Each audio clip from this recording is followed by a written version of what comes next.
কেশবপুর বনে অনেক পাখি বসবাস করত, যেমন টুনি, মধুটিয়ে, শালিক, মিনু পায়রা, কাকুলি, কালু কাক আরো অনেকেই। ওই বনের পাখিরা অনেক সুখে বসবাস করত। একজনের বিপদে হলে আরেকজন সাহায্য করত।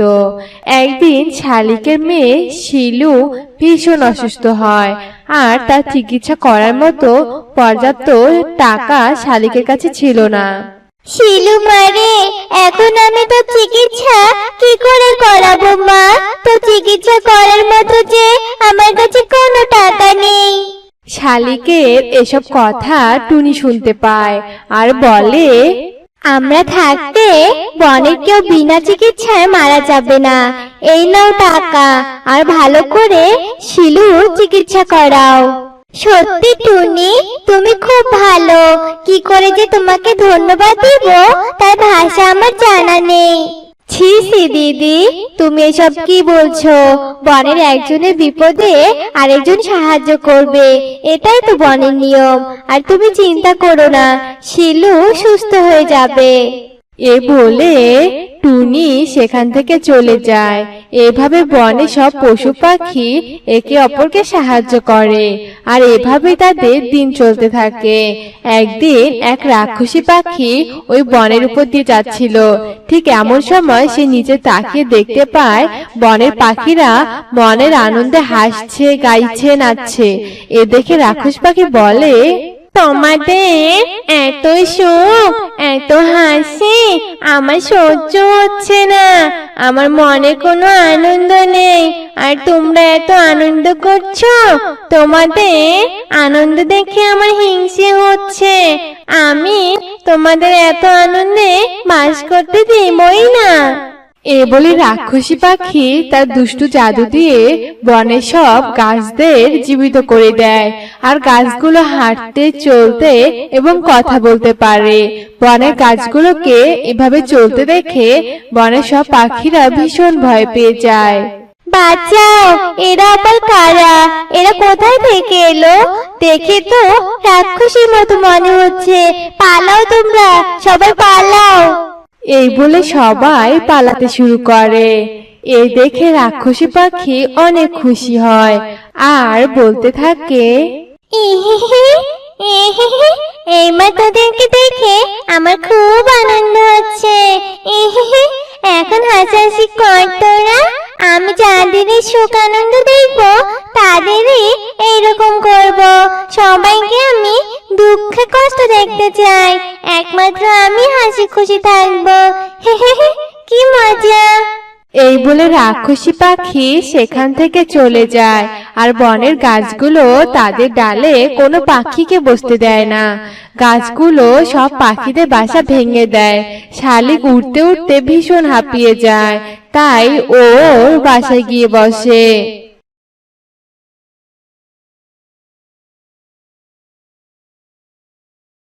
শালিক, এই শালিক, এই তোর তো সাহস কম নয়। তুই আমার ডালে বাসা বানিয়েছিস। নাম নাম বলছি এখান থেকে, এক্ষুনি নেমে যা। গাছ, এমন করো না। আমরা তো তোমাদের জন্যই বেঁচে থাকি। তোমরা যদি এমন করো তাহলে আমরা কোথায় যাব? গাছ ভাই, দয়া করে আমার বাসা তুমি ভেঙে দিও না। কিন্তু গাছ তার কোনো কথাই শোনে না, বরং তার বাসাটা ভেঙে দেয় আর তাকে সেখান থেকে তাড়িয়ে দেয়। এভাবে প্রত্যেকটা গাছ সব পাখিদের বাসা ভেঙে দেয়, আর এইদিকে সব পাখিরা একটা সভার আয়োজন করে। গাছগুলো আমাদের বাসা ভেঙে ফেলেছে, তাদের ডালে আমাদের একটু বসতেও দেয় না। গাছগুলো সারাদিন আমাদের পিছনে পিছনে দৌড়াতে থাকে। আমরা এখন কি করব? আচ্ছা, আমার মনে একটা প্রশ্ন হলো, এই গাছগুলো হাঁটাচলা করে কিভাবে? আমার মনে হয় কোনো দৈব শক্তি এদেরকে এমন করেছে। হ্যাঁ টুনি, আমারও তাই মনে হয়। তাহলে যদি সত্যি কোনো অশুভ শক্তির নজর আমাদের উপর পড়ে, তাহলে এখন আমরা কি করব? তাহলে চলো আমরা এ বন থেকে অন্য বনে যাই। না না, এ বনে আমাদের হাজারো স্মৃতি জড়িয়ে আছে। এ বন আমাদের মায়ের মতো। এ বনকে আমরা এভাবে রেখে কিছুতেই যাব না। এ বনকে আগের মতো করবই করব। ওই অশুভ শক্তিকে এই বন থেকে তাড়াতেই হবে। তার আগে আমাদের তান্ত্রিকের কাছে যেতে হবে। চলো সবাই, আমরা তান্ত্রিকের কাছে যাই। এরপর বনের সব পাখিরা পেঁচা তান্ত্রিকের কাছে যায় আর তান্ত্রিককে সব ঘটনা খুলে বলে। সত্যি তোমাদের বনের উপর অশুভ শক্তি ছায়া পড়েছে, আর ওই অশুভ শক্তিটা হলো একটা রাক্ষসী কন্যা। ওই তোমাদের বনে এ অবস্থা করেছে। আমরা বনকে আগের মতো করতে চাই। আপনি আমাদেরকে বলে দিন কিভাবে আমরা বনকে ভালো করতে পারবো। তোমাদের বন থেকে উত্তরে একটা নীল পাহাড় আছে, আর ওই নীল পাহাড়ে ঘুমন্ত দুই পরী আছে। ওদের একজনের মাথায় সোনার চুল আর একজনের মাথায় রূপার চুল আছে। ওই দুই পরীর কাছ থেকে সোনার আর রূপার চুল নিয়ে একখানে করে চুলগুলো পানিতে চুবিয়ে যে পানি থাকবে তা পুরো বনে ছিটিয়ে দিতে হবে, তবেই তোদের বন আগের মতো হয়ে যাবে। শোন, ওই ঘুমন্ত দুই পরীর ঘুম কিন্তু সহজে ভাঙে না। ওই দুই কন্যার গভীর ঘুম তোদেরকে ভাঙাতে হবে। ওদের ঘুম ভাঙানো সাহস কারোই নেই, কারণ ওদের ঘুম যে ভাঙাবে ওই দুই পরীকন্যা রেগে তাদেরকে মেরেও ফেলতে পারে। আমি ভাঙাবো ওদের ঘুম। আমার জন্মভূমিকে বাঁচাতে আমি আমার জীবনও দিতে পারি। এরপর সব পাখিরা ওই নীল পাহাড়ে যায় ওই দুই পরিকন্যার ঘুম ভাঙাতে।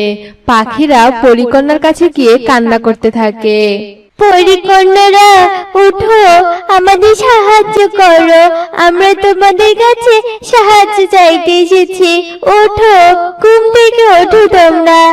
টুনির কান্না শুনে দুই পরীর ঘুম ভাঙে আর ওরা অনেক রেগে যায়।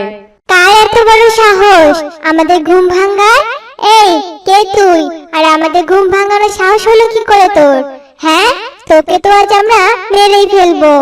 আমি খুব অসহায়, আমার কথা একটু শুনুন। তারপর আমাকে মেরে ফেললে আমার কোনো আফসোস থাকবে না। আমার কথা একটু শুনুন প্লিজ। এই বলে টুনি ওদের সব কথা খুলে বলে।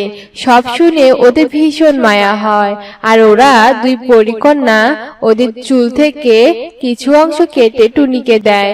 আর টুনি সেই চুল নিয়ে বনে ফিরে যায়, আর ওই সোনা রূপা চুবানো পানি পুরো বনে ছিটিয়ে দেয়, আর বনকে আগের বনে পরিণত করে। আর তান্ত্রিককে দিয়ে ওই রাক্ষসী কন্যাকে বন্দি করে। এরপর থেকে ওরা সুখে শান্তিতে বসবাস করতে শুরু করে।